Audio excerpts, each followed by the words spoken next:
नमस्कार फ्रेंड्स, कैसे हैं आप सब। आशा करती हूँ सभी बहुत अच्छे होंगे। मैं पूजा वेलकम करती हूँ आप सभी का आपके अपने यूट्यूब चैनल अंकित वास्तु ज्ञान में। फ्रेंड्स, आज मैं आपको इस वीडियो के माध्यम से पोष माह के 15वें अध्याय का श्रवण करवाने जा रही हूँ। कथा के अंत तक जरूर बने रहें ताकि आपको भी पुण्य फलों की प्राप्ति हो सके।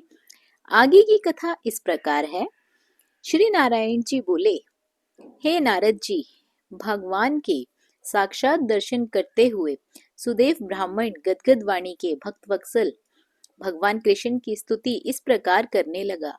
हे देवताओं के देवता, त्रिलोकी के अभय देने वाले प्रभु, सबके ईश्वर, आपको नमस्कार है। मैं आपकी शरण में आया हूँ। हे प्रभु, मैं दुखी दीन आपका भक्त हूँ। आप सबके बांधव हैं, मेरी आप क्यों उपेक्षा कर रहे हैं। ब्राह्मण सुदेव ने प्रभु की इस प्रकार जब स्तुति की, तब मेघ के समान गंभीर वाणी में भगवान बोले, हे बुद्धिमान तपस्वी पुत्र, तुमने भली भांति तप किया है। तुम जो मुझसे चाहते हो वो कहो, मैं तुम्हारे तप से बहुत प्रसन्न हूँ। सुदेव बोला, हे दीन बंधु, हे दया निधान, मुझे सुपुत्र दो। ब्राह्मण के ये वचन सुनकर श्रीहरि कहने लगे, हे ब्राह्मण, ब्रह्मा ने तुम्हें पुत्र सुख से वंचित रखा है, इसलिए पुत्र को छोड़कर तुम्हें कोई और वस्तु मांग लो, मैं तुम्हें अवश्य दूंगा। श्रीहरि के इस प्रकार के वचन सुनकर कटे हुए पेड़ की तरह ब्राह्मण गिर पड़ा। सुदेव ब्राह्मण की पत्नी और पति की पुत्र प्राप्ति की इच्छा पूरी होती न देख तथा धरती में उसे पड़ा देखकर रोने लगा।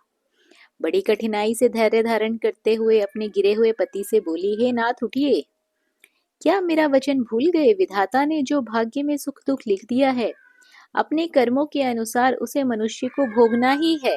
हे पतिदेव, पुत्र की अभिलाषा और उससे उत्पन्न विषाद छोड़कर उठिए और श्रीहरि से संबंध जोड़कर भक्ति का आश्रय लीजिए। जब ब्राह्मण पत्नी इस प्रकार कह रही थी, तब गरुड़ जी को अत्यंत दुख हुआ और कांपते हुए भगवान से बोले, हे हरि, देखिए ब्रह्माणी शोक समुद्र में डूब रही है तथा ब्राह्मण भी आंसू बहाता हुआ बहुत दुखी हो रहा है।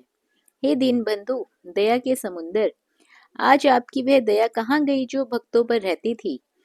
आपके सेवा का फल सभी को अवश्य प्राप्त हो, फिर इस ब्राह्मण की पुत्र कामना पूर्ण करने में आपको क्या आपत्ति है।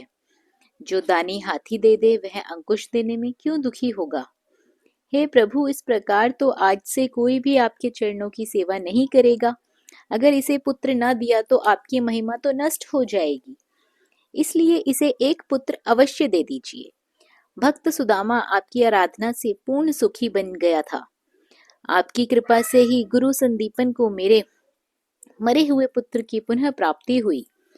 पति पत्नी पुत्र की इच्छा से आपकी शरण में आए हैं। गरुड़ के ये वचन सुनकर नारायण बोले, हे पक्षी, मैं श्रेष्ठ हूँ, तुम ही इन्हें एक पुत्र होने का वरदान दे दो।